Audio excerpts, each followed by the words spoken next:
Hi, and welcome back to the Cityline Book Club. We hope you enjoyed reading The Wind is Not a River by Brian Payton with us. So we'll start off with the first question here. There were quite a few stories other than the war and love stories occurring throughout the novel, like love and faith. Which would you say was the strongest in your opinion? So I'm a big fan of survival stories. I love John Krakauer. So whether it's based on a real person or a fictional character like Easley, I was just completely gripped by his story on the island. Whether it was the scenes with him and Carl, that brotherly relationship that they developed, or the scenes where he was by himself, just trying to determine how he was going to get out of the situation and survive day to day. I thought it was absolutely fascinating. I loved it. For me, between the war story and the love story, the war story, just the whole history of that I found fascinating. The survival was so interesting. I felt like I was there with him at points.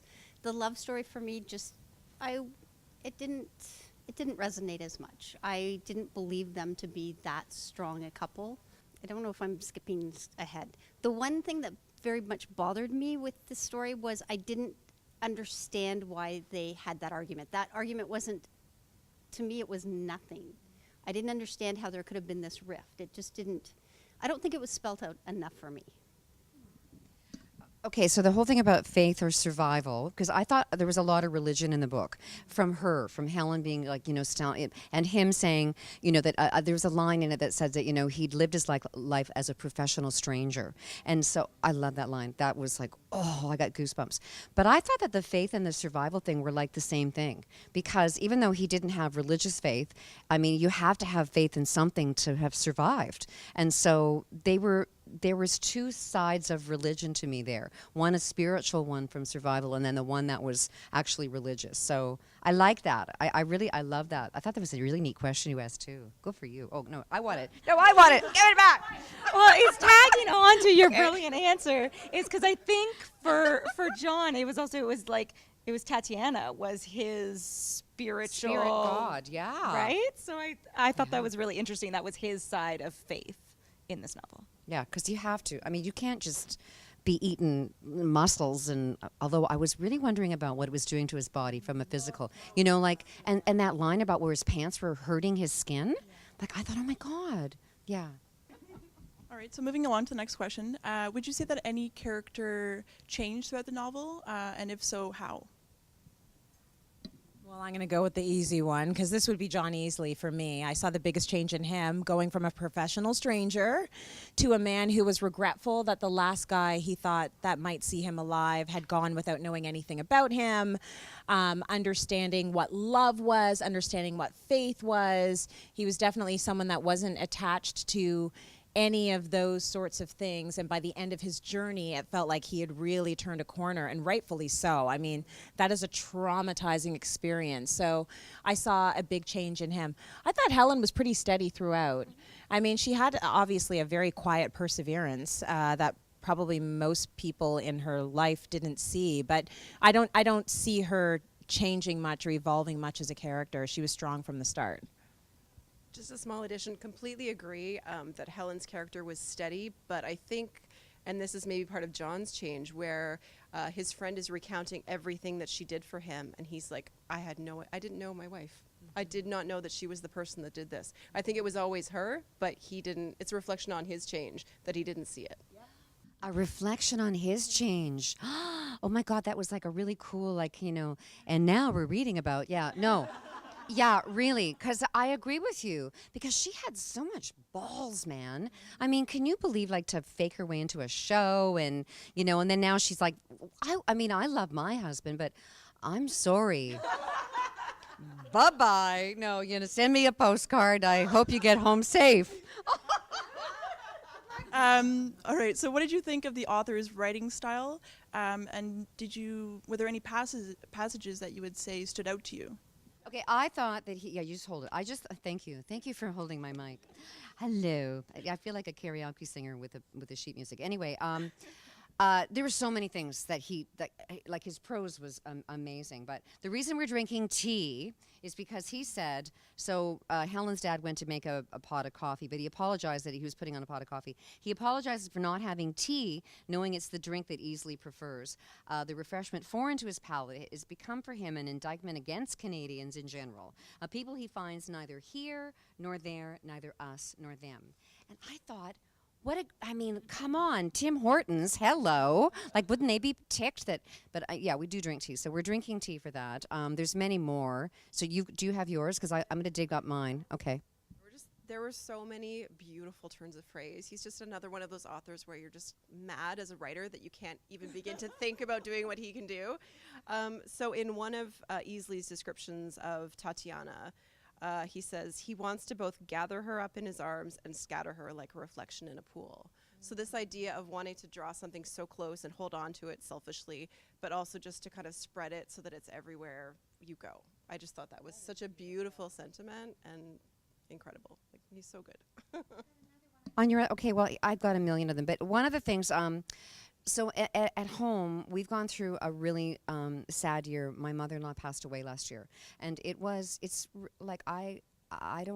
I haven't lost my parents, and so for watching my husband go through this, and his dad had died 5 years before, and now his mom, and so he describes grief as John's silence was the sinkhole that appeared in the corner of their lives, and for me, that really described where Scott went, so that he went into this sinkhole, and that it was always there, and he was way down there, and it really, so him addressing his whole grief thing resonated with me so strongly. I thought that was amazing. And on a funny note, I like the way he said people had bad teeth. They had orthodontic predicaments. Mine I'll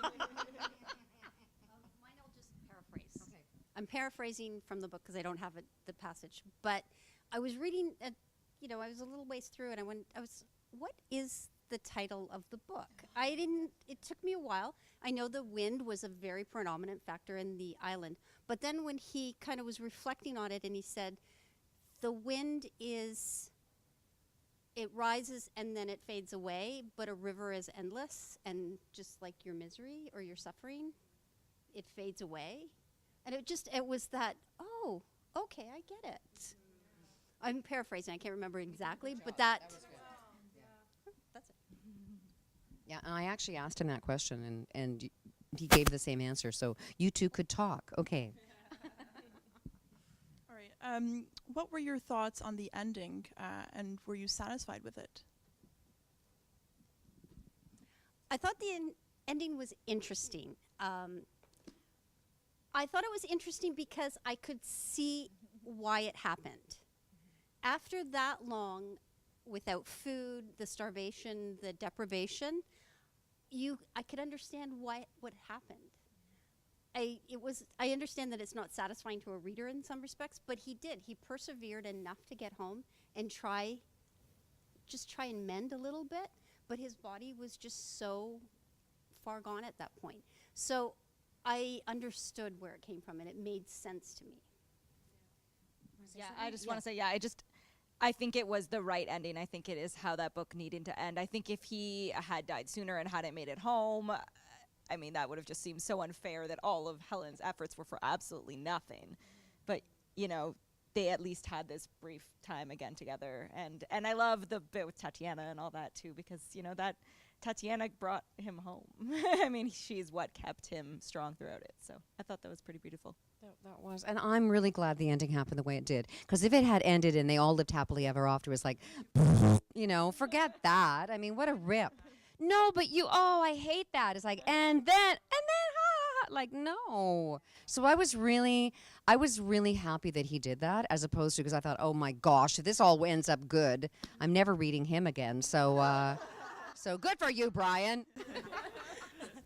It's kind of like a metaphor for life. I mean, when you go through all of that, you have to expect that there's going to be a price to pay. And the price to pay was, in the end, he didn't make it all the way through. They're not 85 years old and holding hands in rocking chairs, but I felt like it was enough. And I was satisfied by it. It was like this was the right ending. I agree.